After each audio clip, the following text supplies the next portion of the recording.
아, 정면에서 찍으면 좀 더 날리나? 아, 오케이. 나 어디 갔니? 에이. 자, 빛 있으니까 2번. 빛 다음에 온도 할까요? 자, 온도가 이제 생물에게 영향을 주는 예시를 들어보겠습니다. 뭐 있냐? 보자. 온도는 생물이 살아가는, 우리 앞에서 배운 거야. 생물이 살아가는데 필요한 에너지를 얻으려면 모든 살아있는 생명체는 세포호흡이라는 물질 대사를 해야 된다고 배우셨어요? 근데 물질 대사는 효소가 관여하는 화학 반응이고, 효소는 온도에 되게 예민한 친구이기 때문에 모든 생명체는 살아가기 위해서 온도를 유지하는 게 되게 중요해요. 내 온도가 잘 유지가 돼야 내 몸 안에서 일어나는 물질 대사가 잘 일어나고, 그래야 내가 살아가기 용이하니까. 그래서 온도를 유지해 주셔야 되는데,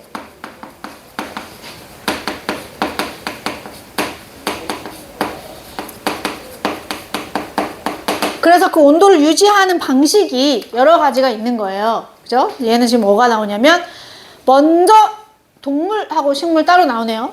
동물의 경우 뭐가 있냐? 맨날 나오는 게, 자, 북극여우, 사막여우 나와요.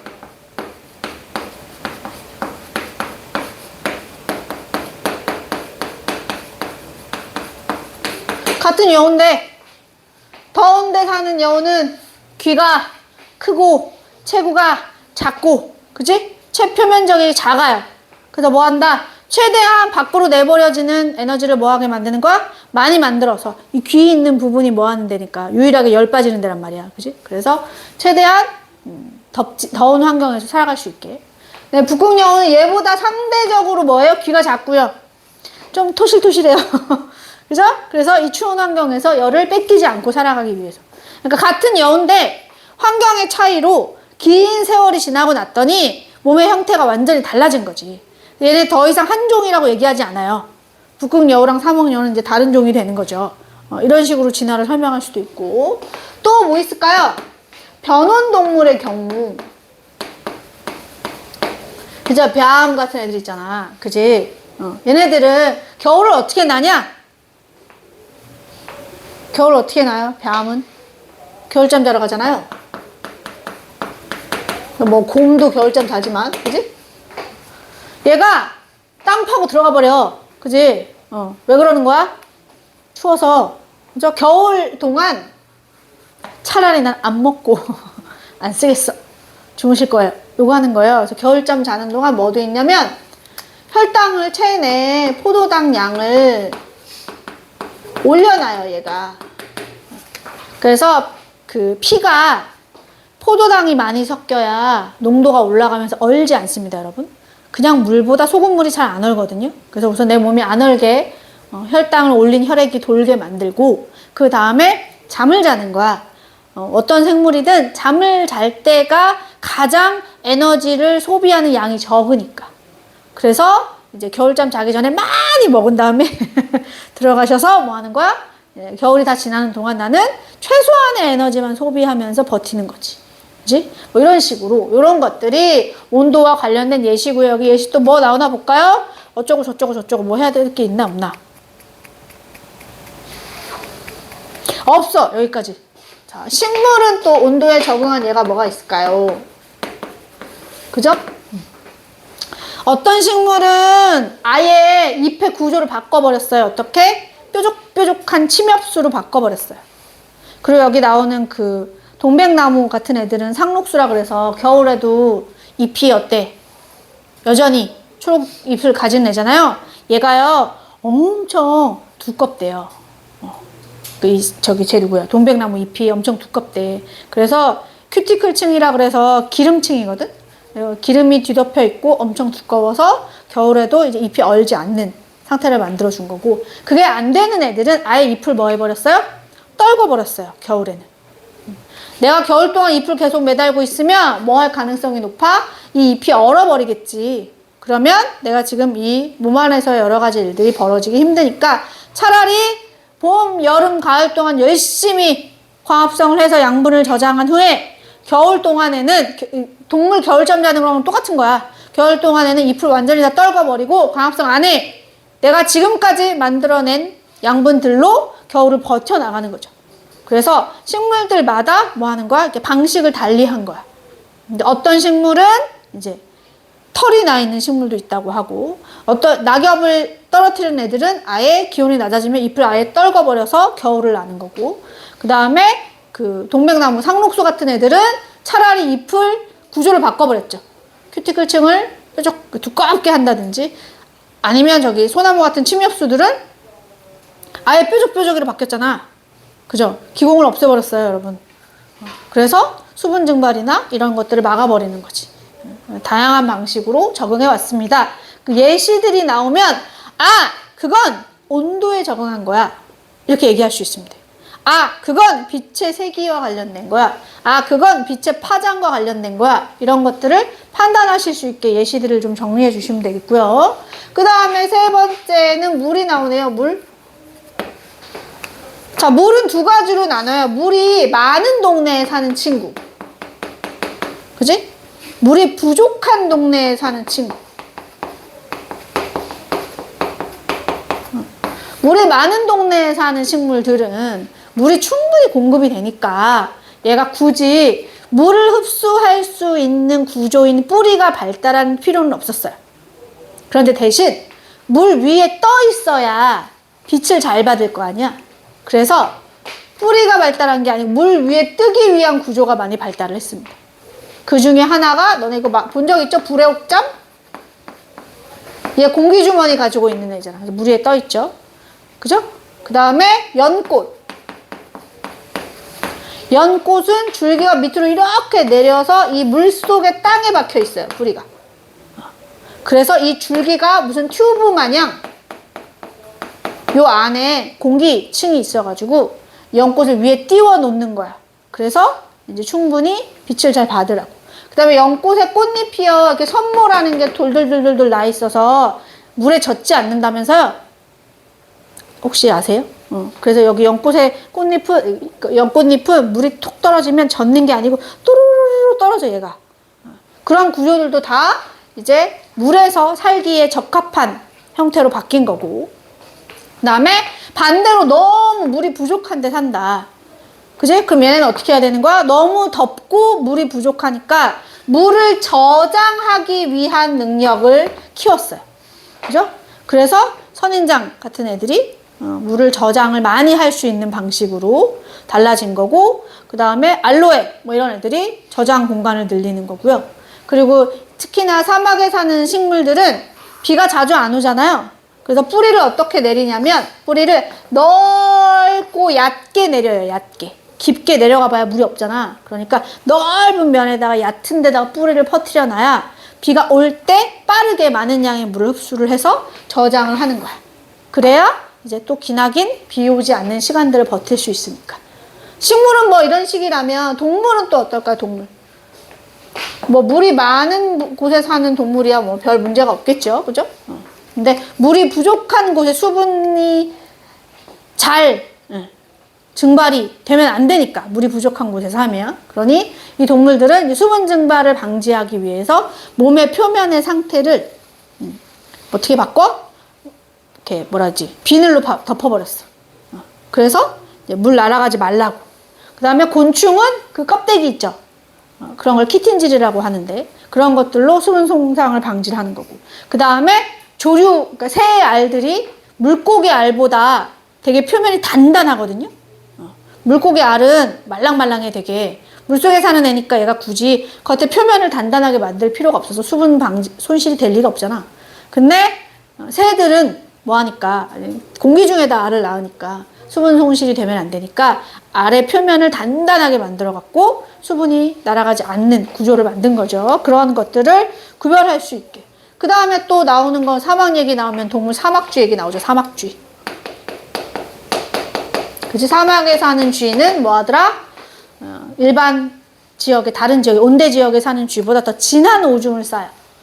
이것도 마찬가지로 수분 손실을 방지하기 위한 이제 배설기관의 구조가 달라진 거죠. 이러한 것들이 수분과 물과 생물의 어떤 작용에 대한 이야기구나 라고 정리해 주시면 되고, 네 번째 토양 나오네요. 토양은 뭐 맨날 나오는 비유가 지렁이가 많이 나오는데, 토양, 그 땅속에 사는 생물들 중에 지렁이, 두더지 이런 애들 있잖아요. 그죠?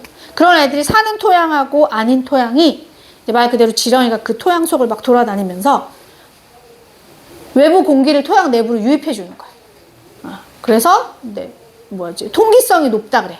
그러면 이제 바깥에서 공기들이 이 안으로 막 잘 들어오면 토양의 상태가 더 좋아지는 거지. 우리가 흔히 말하는 뭐 그런 것들. 그 다음에 토양 속에는 이제 식물들이 뿌리를 내리면서 다양한 세균들이 사는데 깊이에 따라서 세균의 종류가 다르고 그런 것들이 토양과 생물이 영향을 주고받는 경우라고 보시면 됩니다. 그래서 다양한 예시들이 여기는 많이 나와요. 그 예시들을 잘 뭐 할 수 있어야 돼요? 연결만 잘 하시면 돼요. 어떤 예시가 나오면 그건 토양과 관련된 얘기야. 어떤 예시가 그건 온도와 관련된 얘기야. 뭐 이런 거 할 수 있으면 되고, 공기 빼먹었구나. 공기도 있네요, 공기. 공기가 희박한 고산지대에는 일반적인 평지에 사는 사람보다 혈액 속 적혈구수가 많답니다. 고산지대는 산소 운반이 어려울 테니 차라리 적혈구수를 빡 늘려서 뭐 하는 거야?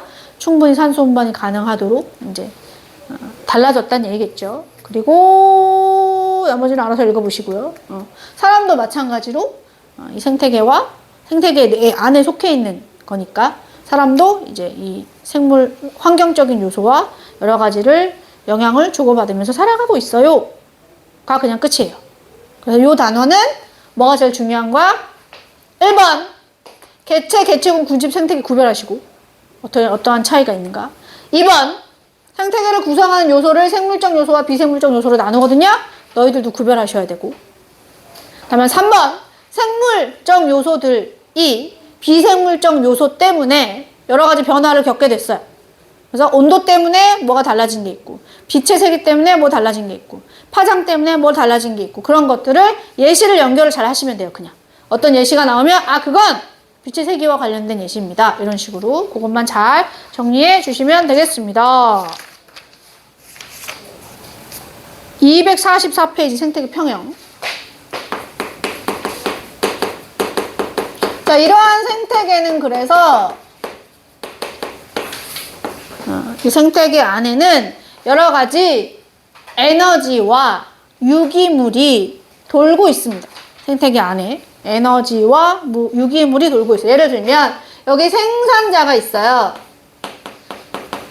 이 생산자는 뭐 하는 애냐? 광합성 하는 애잖아요. 그죠? 얘가 열심히 광합성을 하면 그렇게 만들어진 유기물이 1차 소비자에게 넘어가요. 그러면 1차 소비자는 그걸 먹고 살고 뒤지고 하겠죠? 그럼 또 1차 소비자를 먹는 친구도 있을 겁니다. 2차 소비자가 있죠? 그죠? 그러다가 얘가 분해자를 만나면 뭐 하게 되는 거예요? 생산자든 소비자든 1차 소비자든 누가 됐든 얘네들은 분해자를 만나면 얘네들의 이 생산자 소비자들의 이제 구성 물질인 유기물이 분해자에 의해서 뭐 되는 거예요? 다시 무기물로 되돌아가는 거죠. 그죠? 그래서 얘가 분해를 충분히 해주면 이제 뭘로? 무기물이 되는 거고. 무기물이 뭐야? 산소, 이산화탄소, 물 이런 게 무기물이야. 다시 무기물이 되면 그 무기물이 생산자한테 돌아가면 생산자가 이걸 다시 뭘로 바꿔요? 유기물로 바꿔요. 그러면 그 유기물이 탄수화물, 지방, 단백질이 돼요. 생산자에게서 1차 소비자한테 넘어가고 또 넘어가고 얘네들이 다시 뒤지면 분해자가 다시 무기로 이렇게 순환을 하는 거야. 그 생태계 내에서 물질이 순환한다라고 말해요. 물질이 순환한다.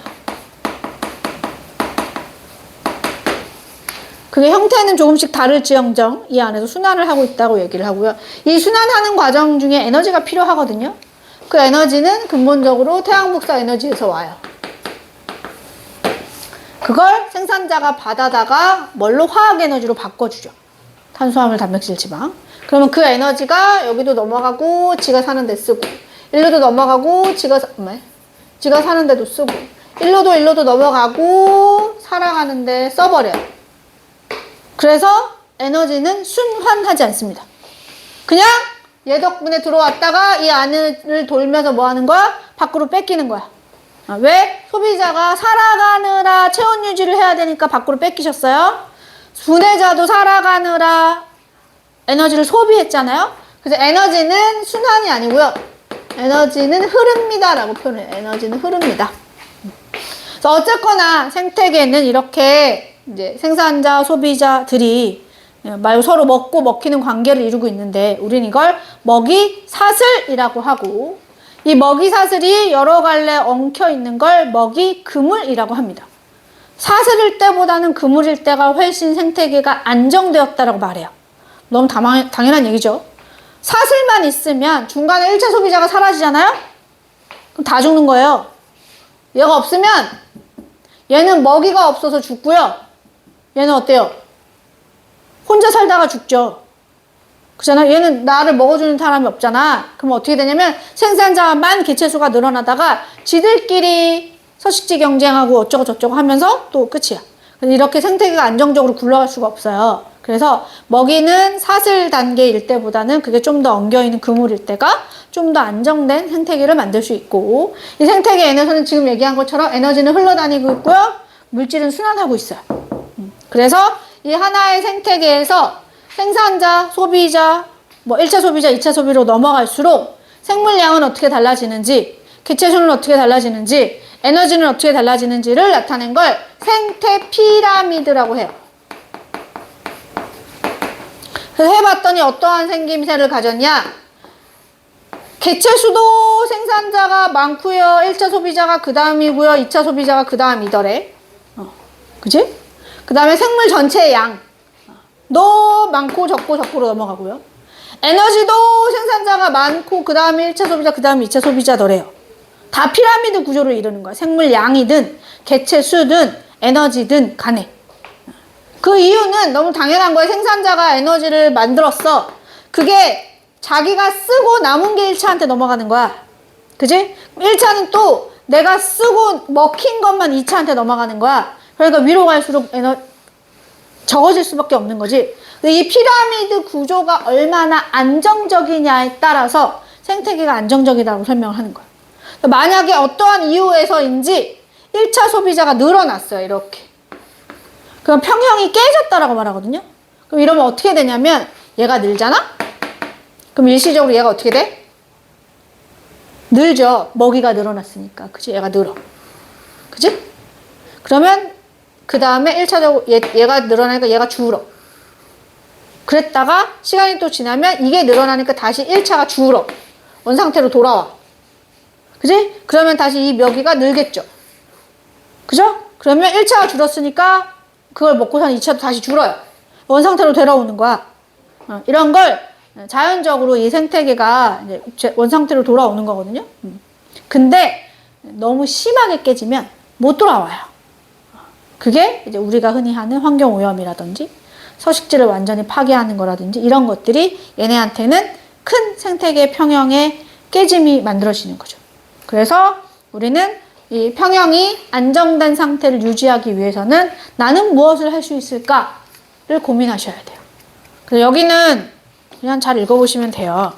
그래서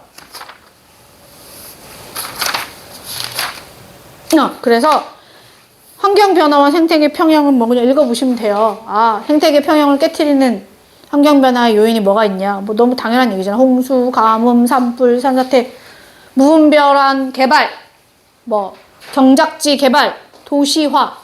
우리 지금 대표적으로 여기, 그지? 도시화. 그리고 대기 오염 이러한 것들이 생태계 평형을 깨트린다. 그러면 나는 그것을 보존하기 위해 무엇을 해야 하는가? 착한 일 하시면 돼요. 그죠? 그래서 글을 읽을 수만 있으면 충분히 지나갈 수 있는 데거든요. 우리가 지금 하셔야 되는 건 먼저 237, 239 먼저 합니다. 별거 없어요. 여기 2페이지만 먼저 해보세요.